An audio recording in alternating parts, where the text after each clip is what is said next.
Assalamualaikum warahmatullahi wabarakatuh. Apa kabar sobat sekalian? Jumpa lagi di channel Enerpol. Kali ini kita akan membahas berita hangat, yaitu Demokrat ya Mahfud MD tidak masuk kriteria cawapres Anies Baswedan ya.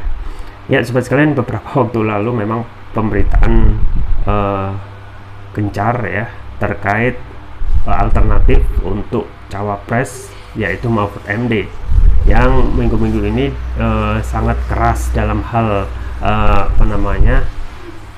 persepsikan keras dalam memerangi anti rasuah, pun juga akhirnya juga dikait-kaitkan dengan ya cocok ini untuk Anies ya. Ternyata dibalas Demokrat, Mahfud MD tidak masuk kriteria cawapres Anies Baswedan. Ini sesuai dilansir ermol.id. Langsung saja kita baca dan kita ulas. Republik Merdeka, ada kriteria khusus yang harus dipenuhi bakal calon wakil presiden pendamping Anies Baswedan untuk bertarung di pemilihan presiden 2024.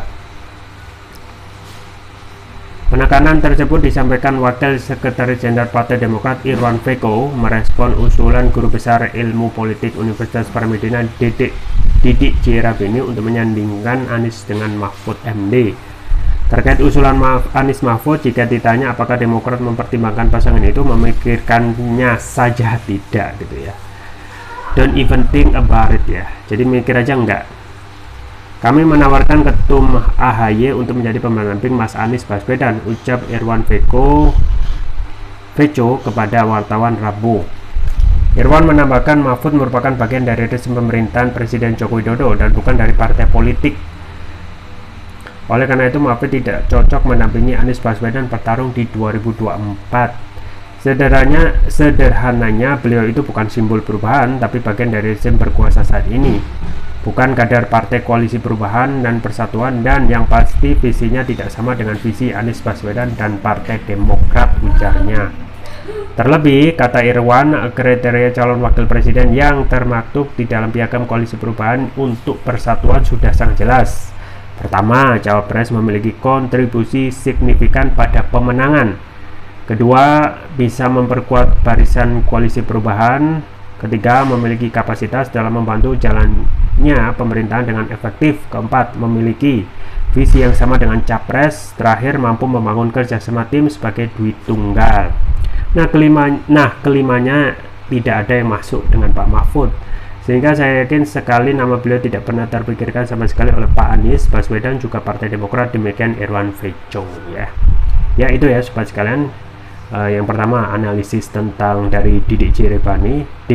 Rabini tentang kemungkinan Mahfud MD yang bisa disandingkan dengan Anies ya. Langsung dibalas dengan Demokrat melalui kadernya bahwasanya piagam yang ditandatangani itu tidak masuk semua ya.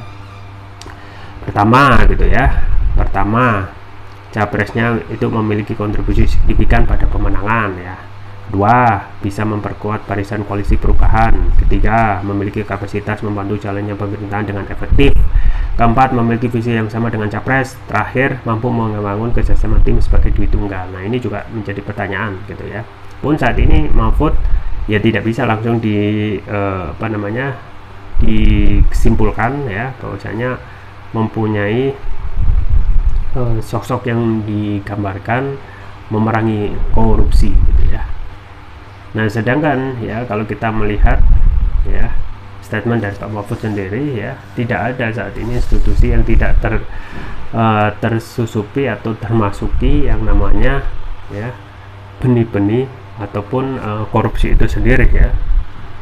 Jadi bisa saja aksi yang satu ini bisa jadi anti klimaks ya, karena kita tidak juga menginginkan pengungkapan transaksi janggal itu berhenti pada pengungkapan saja, tetapi orang-orangnya tidak dihukum sesuai dengan ya undang-undang gitu ya, dan hanya sebagai dalam tanda kutip mengentertain ya, politainment ya, untuk mengisi judul di harian gitu ya. Nah, penanganan saat ini masih menjadi bagian dari ya istana gitu ya. Tidak mungkin juga Anies yang bahkan ya tidak begitu lengket ataupun dalam tanda kutip terbentuk chemistry-nya dengan Pak Mahfud akan, dan Pak Mahfud sendiri juga jarang disebut dalam survei gitu ya, meskipun beberapa waktu belakangan namanya melambung ya, karena berani bertarung secara berani dalam RDPU dengan menghadapi DPR. Tetapi yang menjadi pertanyaan ya, apakah sikap ini bisa konsisten nanti gitu ya, atau ini hanya sebagai pencitraan semata untuk menaikkan nama gitu ya. Dan penanganan kasus korupsi ini memang gampang-gampang susah gitu ya, sesuai yang diungkapkan ya pada saat dalam tanda kutip ya, mendorong untuk anggota DPR misalnya Bambang Pacul untuk mengesahkan undang-undang perampasan aset, justru yang jawabannya tidak mengecewakan gitu ya, justru mengecewakan, dan itu tergantung ketua umumnya ketum parpolnya masing-masing. Nah, artinya memang dari awal meskipun pemberantasan korupsi itu dipertahankan dengan keras ya, tetapi sistemnya seperti ini gitu ya, akan menghadapi banyak persoalan ya, hambatan ya, dari wakil rakyat sendiri. Ya, kita tunggu saja tentang siapa yang akan cocok disandingkan bersama Anies Baswedan ya, bisa apakah Mahfud MD itu juga akan bergerilya mendapatkan ataupun menaikkan namanya, ataupun nanti Anies ya sesegera mungkin akan mendeklarasikan siapa yang cocok untuk menampinginya. Itu saja yang bisa saya sampaikan, semoga bermanfaat. Jangan lupa like, share, dan subscribe. Sampai jumpa lagi. Wassalamualaikum warahmatullahi wabarakatuh.